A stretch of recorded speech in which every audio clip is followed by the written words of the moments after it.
Parul university के placements का कोई रिप्लेसमेंट नहीं, इसलिए टॉप कंपनीज की फर्स्ट चॉइस। आप तो समझ ही गए होंगे। Join Parul university, Vadodara, Gujarat. Hello viewers, welcome to Jagran Josh. आज हम लेकर आए हैं एक और सरकारी job update. Central pollution control board यानी CPCB ने 2025 के लिए अपना latest recruitment notification officially release कर दिया है। अगर आप गवर्नमेंट सेक्टर में एनवायरनमेंट या टेक्निकल फील्ड से जुड़े रोल्स में करियर बनाना चाहते हैं तो ये एक परफेक्ट अपॉर्चुनिटी आपके लिए हो सकती है। CPCB ने मल्टीपल पोस्ट के लिए वैकेंसीज इनवाइट की है और कंप्लीट डिटेल्स जैसे कि एलिजिबिलिटी, एप्लीकेशन करने का तरीका, इंपॉर्टेंट डेट, सब कुछ इस वीडियो में हम कवर करेंगे, तो वीडियो को एंड तक जरूर देखिए। पर CPCB रिक्रूटमेंट 2025 का नोटिफिकेशन आउट हो गया है। सेंट्रल पॉल्यूशन कंट्रोल बोर्ड ने डायरेक्ट रिक्रूटमेंट बेसिस पर अलग अलग पोस्ट के लिए नोटिफिकेशन रिलीज किया है एंड टोटल 69 वैकेंसीज है और हर पोस्ट के लिए एजुकेशनल क्वालिफिकेशन और एज लिमिट भी अलग अलग है। CPCB जो कि एक बहुत इंपॉर्टेंट ऑर्गेनाइजेशन है, वेरियस पोस्ट के लिए कैंडिडेट्स को हायर करती है। ये वैकेंसी 7 अप्रैल 2025 को अनाउंस हुई है, साथ ही 7 अप्रैल से ही शुरू हो गई है। और अगर डेडलाइन की बात करें तो 28 अप्रैल 2025 तक आप ऑनलाइन अप्लाई कर सकते हैं। तो अगर आप एलिजिबल हैं तो अभी से अप्लाई करना शुरू कर दीजिए।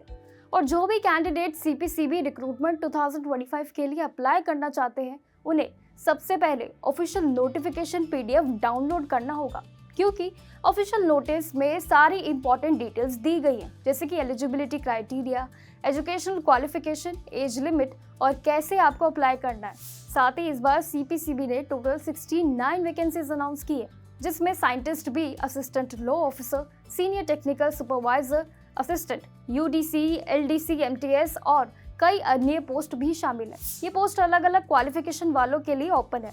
एंड CPCB रिक्रूटमेंट 2025 के लिए अपर एज लिमिट में कैटेगरी वाइज रिलैक्सेशन भी दी गई है, जैसे SC ST कैंडिडेट्स को 5 साल का, OBC को 3 साल और PWBD कैटेगरी के कैंडिडेट्स को 10 से 15 साल तक का रिलैक्सेशन मिलेगा। और कैटेगरी के हिसाब से एक्स सर्विस मैन के लिए ग्रुप A पोस्ट पर 5 साल का और group B and C post के लिए मिलिट्री सर्विस का ड्यूरेशन के बाद 3 साल का रिलैक्सेशन भी आपको मिलेगा। एंड CPCB रिक्रूटमेंट 2025 में अप्लाई करने के लिए educational qualification post wise different है। जैसे साइंटिस्ट B के लिए environmental, civil, chemical, IT, AI, engineering में बैचलर्स या केमिकल, एनवायरमेंटल या साइंस, माइक्रोबायोलॉजी में मास्टर्स डिग्री होनी चाहिए। असिस्टेंट लॉ ऑफिसर के लिए LLB और 5 साल का एक्सपीरियंस भी होना चाहिए। साथ ही सीनियर साइंटिफिक असिस्टेंट के लिए साइंस में मास्टर्स डिग्री और 2 साल का एक्सपीरियंस होना चाहिए। असिस्टेंट के लिए बैचलर्स डिग्री और टाइपिंग स्किल्स टेस्ट होना चाहिए। एंड UDC, LDC के लिए डिग्री या 12th पास और टाइपिंग होनी चाहिए। एंड MTS या फील्ड अटेंडेंट के लिए 10th पास का ITI होना जरूरी है।